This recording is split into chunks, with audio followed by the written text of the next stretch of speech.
আসসালামু আলাইকুম। আপনারা সব কেমন আছেন? আশা করি ভালো আছেন। আলহামদুলিল্লাহ আমিও ভালো আছি।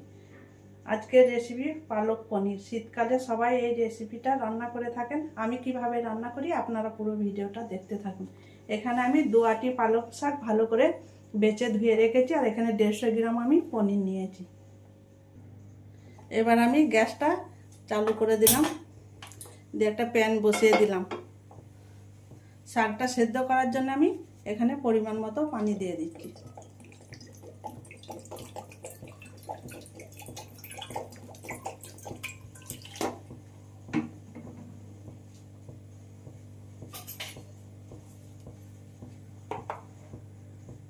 আর দিয়ে দিলাম হাফ চামচ নুন।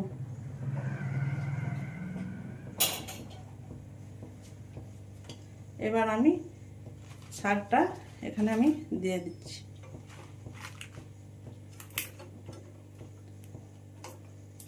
ছোট আটি 2 আটি আমি শাক নিয়েছি।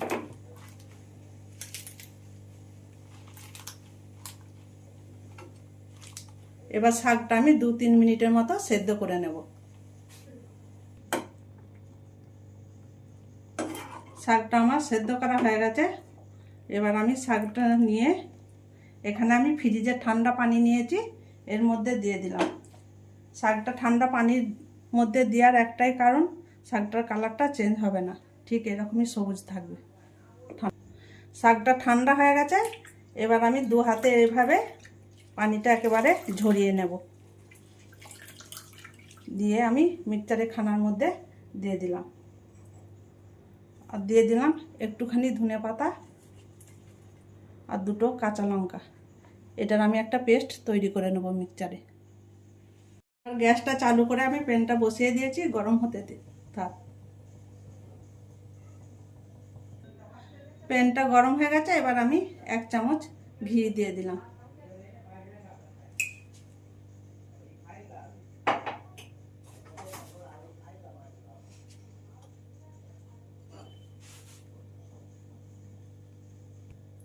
ঘিটা গরম হয়ে গেছে। এবার আমি পনিরটা হালকা ভেজে নেব।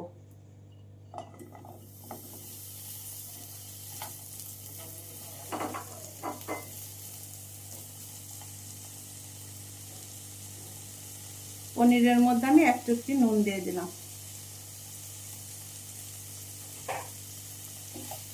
দিয়ে আমি হালকা ভেজে নেব। পনিরটা আমার হালকা ভাজা হয়ে গেছে। এবার আমি তুলে নেব।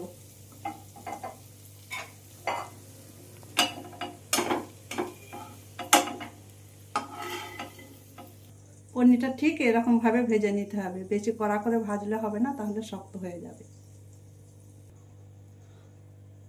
পালক পনিরটা রান্না করার জন্য আমি এখানে পরিমাণ মতো সাদা তেল দিয়ে দিলাম।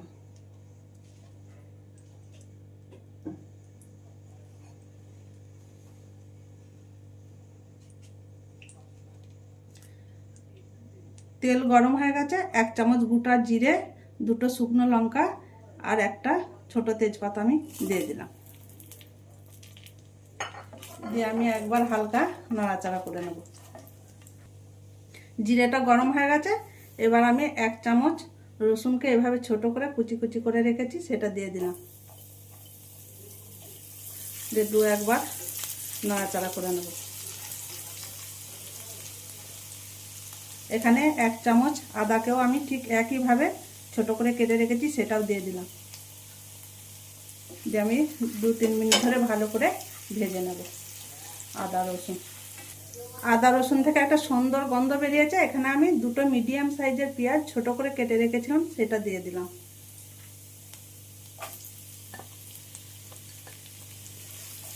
দিয়ে আবারও আমি পেঁয়াজটাকে 3-4 মিনিটের মতো ভেজে নেব আদা রসুনের সাথে।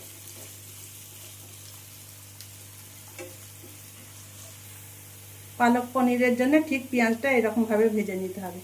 এখানে আমি একটা টমেটো এভাবে ছোট করে কেটে রেখেছিলাম, সেটা দিয়ে দিলাম,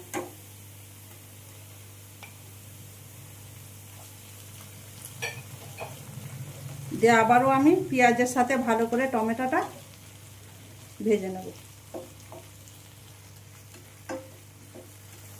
টমেটোটা আমার পেঁয়াজের সাথে ভালো করে ভুনা হয়ে গেছে। এবার আমি এখানে কিছু মশলা দিয়ে দিচ্ছি। হাফ চামচ নুন, হাফ চামচ লঙ্কার গুঁড়ো, হাফ চামচ ধনে গুঁড়ো, হাফ চামচ জিরে গুঁড়ো আর হাফ চামচ হলুদ গুঁড়ো দিয়ে দিলাম। দিয়ে মশলাটা আমি ভালো করে পেঁয়াজ টমেটোর সাথে কষিয়ে নেব।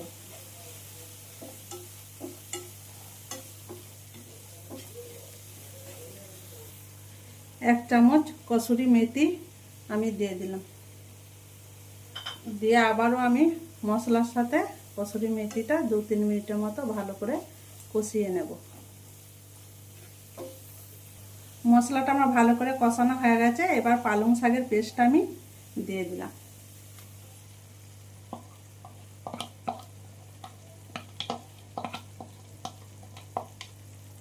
এবার পালং শাকের পেস্টটা আমি মশলার সাথে ভালো করে মিশিয়ে নেব।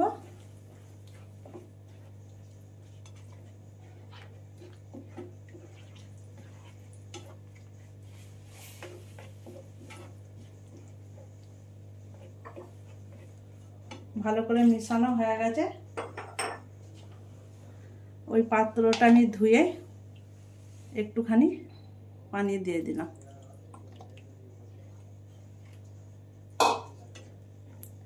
দিয়ে ভালো করে আমি কষিয়ে নেব পালং শাকটা পেস্টটা। পালং শাকের পেস্টটা আমার ভালো করে কষানো হয়ে গেছে। এবার আমি পনিরটা দিয়ে দিলাম। এই পনিরটা দিয়ে আমি ভালো করে পালং শাকটার সাথে মিশিয়ে নেব।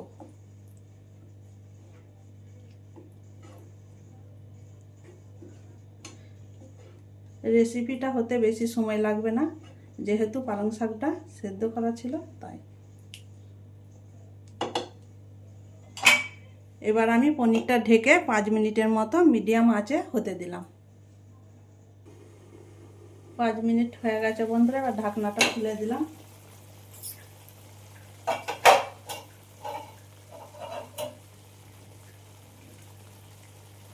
এবার আমি উপর থেকে হাফ চামচ গরম মশলার গুঁড়ো দিয়ে দিলাম। দিয়ে একবার আমি নাড়াচাড়া করে নেব।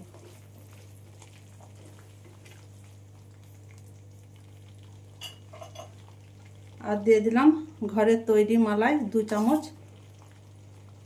আপনারা এখানে ফ্রেশ ক্রিমও ব্যবহার করতে পারেন।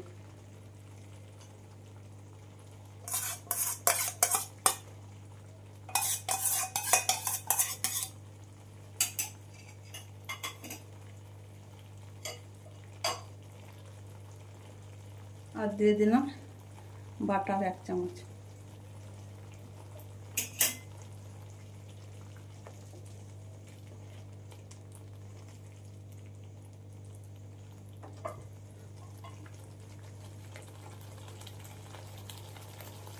ফাইনালি আমার পালক পনির রেসিপি তৈরি হয়ে গেছে। এবার আমি গ্যাসটা বন্ধ করে দিলাম।